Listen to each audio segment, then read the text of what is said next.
page. And you can also, the analysts are in this morning. It's Mr. C and AB Bozimo. Good morning and welcome. Good morning. Great to be here. Hi, Zibby. Hi, Mr. C. Good morning to all of the wonderful listeners. Hi, Omats. Good morning, AB. Good morning, Zibby. Good morning, I can hear you.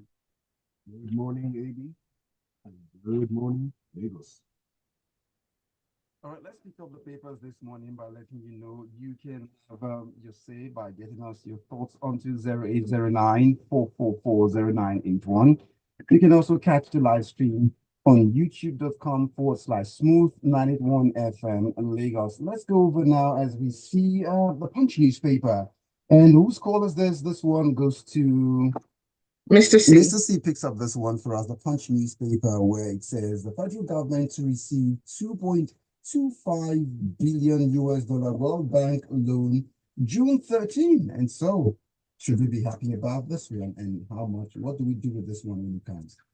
Okay, thank you, Elias. So, this is not a new loan. Remember that last month, there were spring meetings of the International Monetary Fund and the World Bank. The Minister for Finance, the coordinating Minister for Finance, Mr. Wale Edun, had announced that Nigeria was in the process of getting a loan in the amount of $2.25 billion. And he did explain that this was a loan that was almost like a grant because it had a tenure of 40 years, a moratorium period of at least 10 years, and a nominal interest rate of 1% per annum. Now, we're here and we're now getting more details, and that we should expect the money to hit the relations accounts on the 13th of June 2024. And that, incidentally, is a day after Democracy Day. Now, the big question, what is this loan for? And to answer your question, Omas, this loan or this facility is broken into two. There's a 1.5 billion portion, and then there's a $750 million portion. I will start with the $750 million portion. Now, that portion of the facility is designed to ensure that we increase our non-oil revenues over a period of time, and then also to ensure that we're able to improve on the audit and reporting of financials by the NNPCL. Now, what they're aiming to do with this money also is to enhance the ability of the tax authorities, that's the FIRS and the customs, in ensuring they deliver a useful and profitable experience to taxpayers, to widen the tax net, and ensure that we increase our non-oil fiscal revenues by, I think, it's 1.5% between 2022 and 2025. Now, the $1.5 billion portion is also designed to ensure that we bolster our efforts in reforming economic policies and enhancing government resource mobilization. Now, on paper, this is brilliant, right? Because the ideas are fantastic. However, we're all living witnesses to the fact that there's a clear difference between applying for the loan and using the loan profitably. If you look back at Nigeria's history and all the loans we've collected since independence up to this date, right? We can safely say not all the loans were properly utilized for the purposes for which they were gotten. Now, the big question here is, will this particular facility go the way of other facilities and loans that have been given to Nigeria over the years? Well, time will tell. The prayer is that it doesn't go that way and that it's properly applied as indicated when they were getting the loan. Now, it brings me to another question. If we're hoping and praying, remember the Afri-Exim loan of $3.32 billion that we collected. I'm not sure many people can explain where that money is or what it was used for, but the money is being collected. So here again, it's because on this administration to be very transparent in its dealings and ensure that the monies which are received are used specifically and only for the purposes for which they are used. AB, there's something you want to chime in? Yes, three things. Are you telling me from this story that if we don't get that loan, NNPC cannot see itself being more transparent? Two, we removed subsidy almost a year ago. Supposedly we have more money. How come we're still depending so much on these loans? And three, what would the sum of $2.25 billion do in our electricity sector towards our being more productive? Just three questions. My story next. Did you want to say something? Okay, so it's a number of things, right? Subsidy is actually back. There's a recent World Bank report which clearly indicates that subsidy is back. But more importantly, $2.25 billion barely scratches the surface with regards to addressing the power situation we have in this country. So it's a real big ask. And like I said, the government has not been fully transparent. I think it's time for them to start being fully transparent. But we keep our fingers crossed and hope for the best. Next headline comes from The Nation. Presidential committee proposes tax exemption for 95% of informal sector. Yes, there's one of those large acronyms, PFPTRC, whatever that means. Presidential Fiscal Policy and Tax Reforms Committee, anyway, who are proposing to revolutionize Nigeria's tax system and exempt 95% of the informal tax sector from all taxes. What is the informal sector? It's basically the sector of the economy where the person works and earns money fundamentally to save and serve themselves. They often don't have, employees and all that. So your vulcanizer and all that, those kind of people who directly work to keep themselves going. Now they're proposing to exempt 95% of them from taxation. This could be addressed by simply having a properly graduated taxation system. And I say this because, for instance, in the US, no matter what you're earning, if you're earning zero, you file a tax return. However, beyond a certain or below a certain threshold, you don't pay the taxes. The tax system achieves certain things. One, it makes you a stakeholder. At least because you must come on April 15th to file your taxes, you are aware that taxes are being paid from somewhere. Yes, in a graduated system, the more you earn, perhaps the more you gain from the society, and it could be argued, therefore, the more you should pay. But to say you want to exempt people totally from it, I think it could be a matter of better organizing and connecting the identities of the people and the companies to the tax system. You put in your social security number in the US so that it is clear who paid these taxes. They can track you over time. They can audit you if you don't appear to be doing the right thing. When we say we want to exempt them, does that simply mean that we'll overlook them, that won't actually account for them? It's building of a stakeholder society to make sure that each of us pays taxes, no matter how nominal. If you are paying 12 naira a year, i.e. 1 naira a month, it is 12 naira that you are committing to the society in which you live. Yes, you could say that means almost nothing, but 12 naira across 200 million people is X amount. I don't necessarily agree with you completely exempting them, but I certainly agree with the objective, which is to remove the burden of multiple taxation. Bottom line is this: organization is what differentiates or distinguishes certain societies from other ones. We have a population, the tools exist, the know-how exists. Does the will, the political will exist to actually capture all of us and ensure that we are all accounted for, and that in return, we too have a say and a stake in how the country is led. Right now, the reason why we can make priorities like building a brand new vice chancellor's vice president's residence in Abuja for 15 billion naira is because they just take money from the oil. They don't take money from me and you. And so since they're not getting it from us, more or less, we too don't, quote unquote, notice it. I cannot see how a building in which the former vice president stayed for 8 years suddenly becomes so unacceptable that a brand new building must be built. But the money didn't come from my pocket or your pocket on average. And so we just go on with our merry ways. Everybody should be taxed in a graduated way. Our identities should be connected to the taxes we pay, and thereby we become more conscious of the fact that, hey, some money left me. Yes, for people in formal organizations, you guys are tax payee. You don't get it. It's taken away off the top. But even in informal, even in the informal sector, you should still know that something got from you, but it should only be paid, of course, to formal locations, not to, rambling gangs of touts who come and knock over your goods in your informal sector or come and seize your printers in your office and insist that you come to the office. The formalization of that is what we want. so that you have a connection between you as a citizen and the resources of your local government, your state, and of course, your country.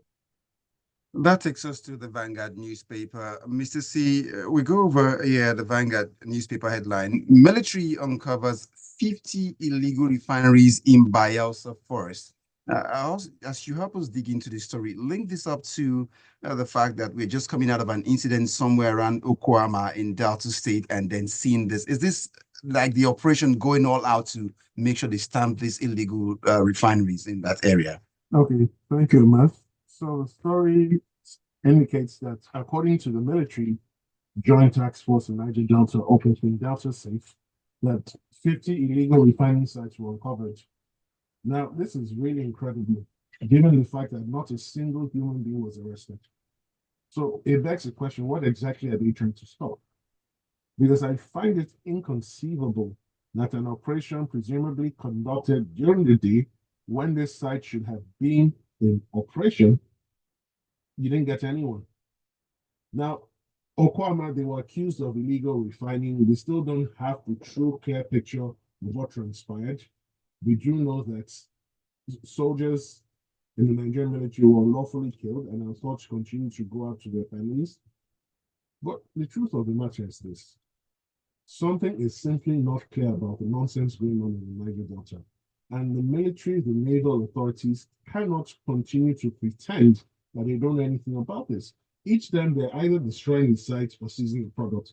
How is it possible that each and every single time we're never able to get the human beings operating these sites? Because how do you then stop this? How then do you know who is ultimately behind all this illegal refining if you're persistently unwilling to apprehend the human beings involved? So now we've been told 15 illegal sites have been uncovered in Bayelsa State. Are they going to be destroyed? What's going to happen to the products that is there? More importantly, what is the long-term plan? Are they trying to justify their continued presence in the Niger Delta? Well, it will appear as if Rivers is becoming very notorious, River State, for these oil activities, because we hear the incident is going on and knowing the impact of what illegal refining does to the overall revenue of the country. And, you know, AB has just talked about how money just comes from oil to fund activities. And so it seems like we don't even feel it because it is free for all to just go and take. And so the indigenes are also now saying, well, we too, we have a right to take. So if this is the mentality, how can we ever nip this in the bud? How many more can you shut down? So I think the message has to come from the top. Now, why do people resort to crime?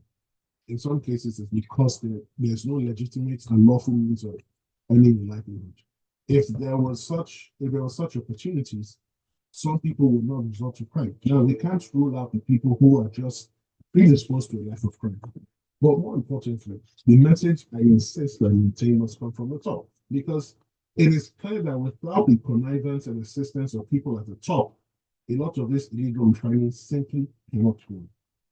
All right, let's look at some messages coming through. Manny from Ikeja says on the non-taxing of the informal sector, this is just saying the government is leaving the sector totally to area boys and touts to double what they are currently collecting. Lion King Adegboyega says, loan taking isn't bad. It's a common practice in many places in the world. But of what value will the collection of this loan add to the lives of Nigerians?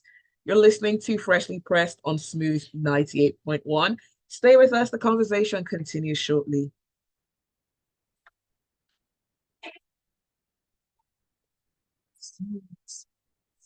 Most of it all, right here on Smooth 98.1. Good music.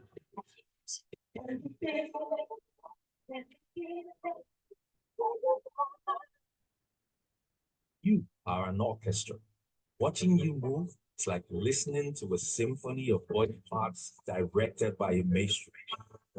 When you walk, it is like watching a G clef stroll across an octave centered by a C sharp. When you talk, the cadence of your voice is a tenor saxophone, making love to a cello at perfect pitch. And you are so smooth. That's why we keep it here on 98.1. This is Justin Egypt, signing out. This is Johnny Drill, and you're listening to Smooth Breakfast Show.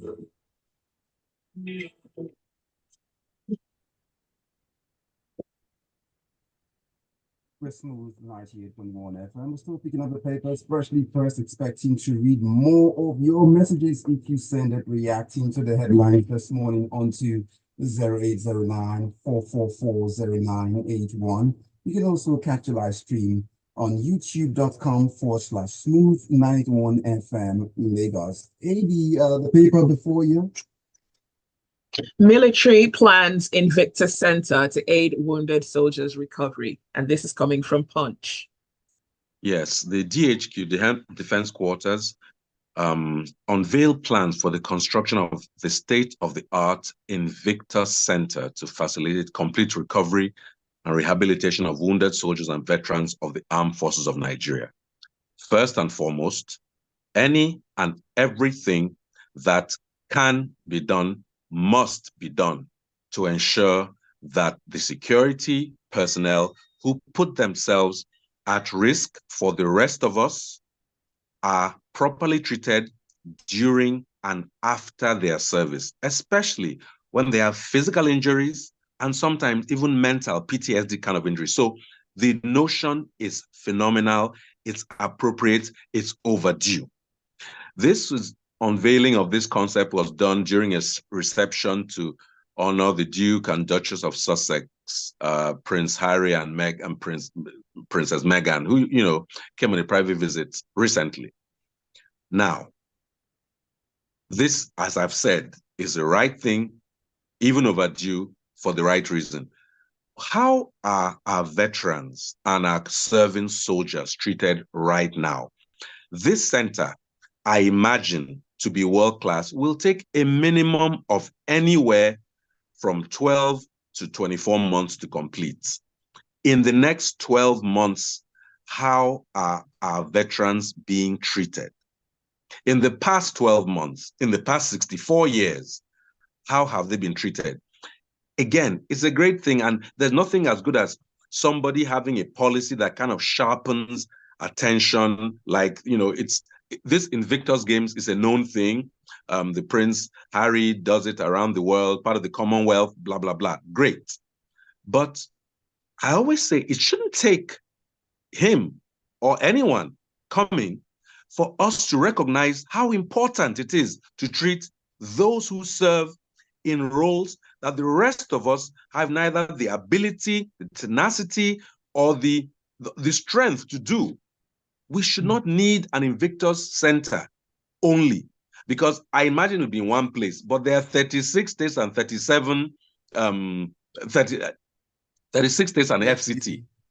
Do I want every wounded soldier to go to this center, or should there be facilities literally in every state as a minimum, senatorial district better, or local government to treat our wounded and troubled veterans? So again, no problem, great idea. I look forward to seeing it coming to fruition, but it should go beyond this particular center and ensure, okay, minimum zonal. We have our 6 political zones. Minimum, each of the political zones should have a world-class, state-of-the-art Nigerian Veterans Healthcare Center. You can have this one called the Invictus Center, great. But as a Nigerian soldier or policeman or anything, you should know that when you're in distress, at most 5 to 6 states away from you, you can get world-class care. So I'm happy that they're doing it and all, but it just brings these questions to mind. We shouldn't be waiting for this, though I applaud the idea of the publicity that, this person and his wife bring to the issue. It's not bad, but focus always on our serving security personnel, with or without the celebrities in the background. Thank you. So, just a moment before you drive this in, just to wrap this up, AB, at this point, it would seem as if you were around, that idea will land back in school where Mungo Park had to come all the way to discover the Niger. Wouldn't have been there. So again, here we go. The Niger was there. Somebody just said he saw it. I don't think he came to Africa and dug a trench. It was there. All right. So very quickly, I agree with what Eddie has said. But here's my challenge. The existing institutions, existing structures are poorly maintained. So when we now set up new national veteran hospitals in each geopolitical zone, that's a very brilliant concept and idea. How are they going to be maintained? Will they not suffer the same fate that the National Hospital in Abuja is currently going through?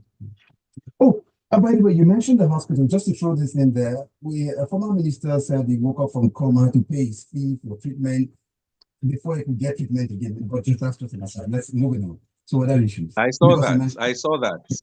He had to come up out of a coma, pay, and go back into a coma. Go back. Shall we just get on now? Mr. C, this next one is for you. The Nation newspaper, and it speaks here. Tinubu suspends cybersecurity levy policy implementation. That's from the Nation newspaper. Thank you, Mas. So we were greeted with this piece of information over the weekend, and we were informed that the president has suspended the cybersecurity levy policy implementation. Now, it's a reason that was proffered that is truly hilarious. That the National Security Advisor did not get the approval of the president before mandating the Central Bank of Nigeria to implement the policy. Now, what I think of this story is that this is just a face-saving gesture, and that's not the real truth. And that, however, this speaks to increased confusion in the ranks of the administration. Because you will think that between the NSC, the CBN governor, and the president, they would have a house in order. Now, we are told in one breath the president is aware of the current economic developments. If he was truly aware, how did this policy get even announced in the first place? Now you tell us that, oh no, that it's been suspended. For what period of time? There's complete silence on that. Now, the chairman of the Presidential Tax Committee was then saying that this levy is part of the 2015 Act, and that even when that the cyber law was passed, even when it was amended, I think 2 years ago, last year, that it was retained, and it's part of the legislation they're looking to review to ensure that the taxes that Nigerians pay are streamlined and properly identified so they're not overburdened.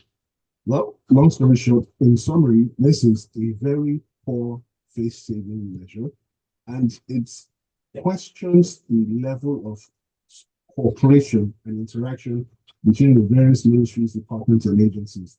This should never have happened. But that being said, there was no apology to Nigerians for this. It was just trying to explain what went wrong.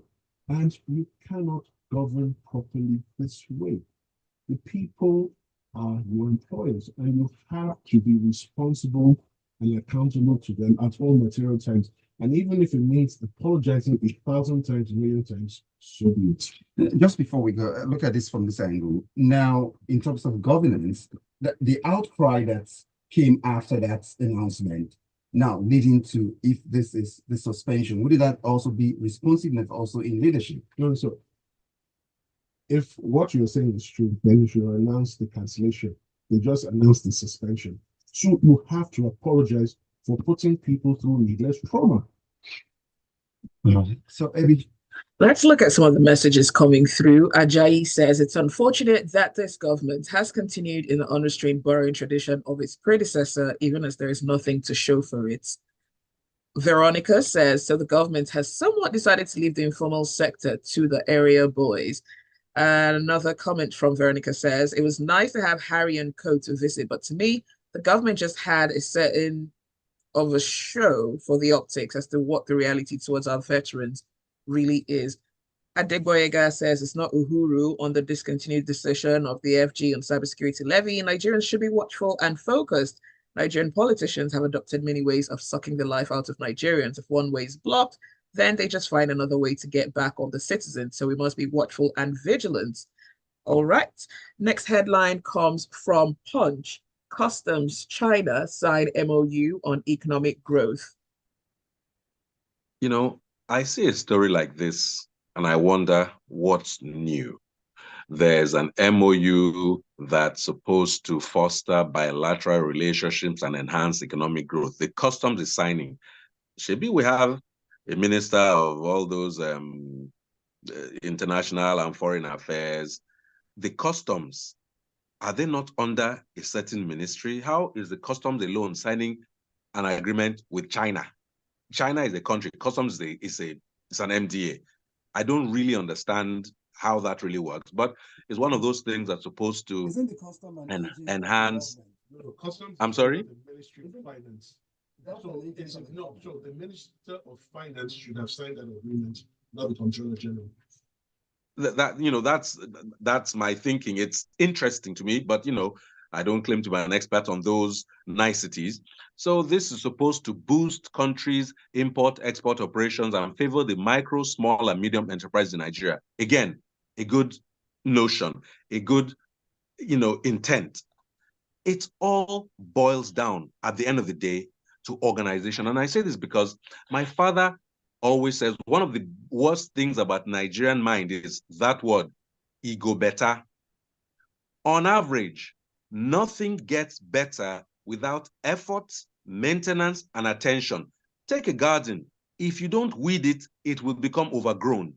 Your car, if you don't maintain it, it will break down.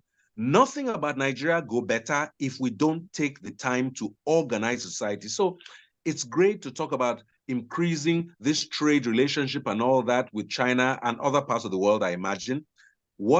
China arguably is the world's production ground. They produce for everywhere else. Are we talking about how, again, if I'm hearing customs, I'm wondering whether it shouldn't be our manufacturing sector or our trade sector signing something with China, because we should be finding ways to learn from them through manufacturing. They export, we import. What do we want to enhance? Do we want to sell them more cassava? What are those things? And how do we do it so that we too sell more to China? They're a huge market. If we can get anything to their market, and I round up now, it'll be a great boost for our Forex earnings. But just signing this MOU, it just looks like a news story with very little concrete below it to underpin the concept. It's another signature photo op, and somebody will put it on their list of 100 achievements very soon. Well, let's race down as we wrap up now with messages coming in, and we see Charlie typing, and he says, "Good morning. The suspension is not real until the CBN sends a circular to the banks. See when the deadline for the banks to implement comes, and CBN still does not advise banks via the CBN regulatory circular.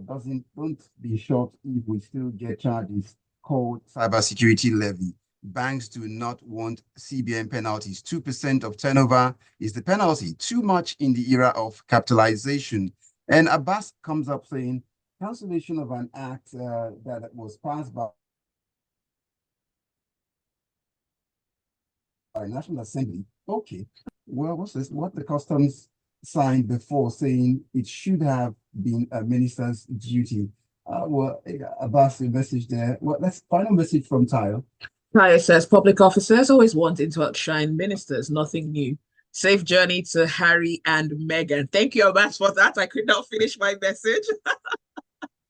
But that is all the time that we have for Freshly Pressed this morning. Thanks for your messages. Thanks for listening. And of course, special thanks to our analysts, Mr. C and AB Bozimo, for joining us this morning. Birthday shout out to one of our regular analysts in the house, talking about that's Joseph Obari. He's a year younger today, and we say happy birthday to him, wishing him all the very best. As we look at his life, we see that the candles are lining up in very neat, beautiful rows, and we hope that God will continue to give him the breath to blow out all the candles, and the wishes will come true. Amen to that, Joseph. We know you're listening, and we absolutely love and appreciate you for always taking out your special time on Fridays to be with us on Freshly Pressed. That is it for the show this morning, but do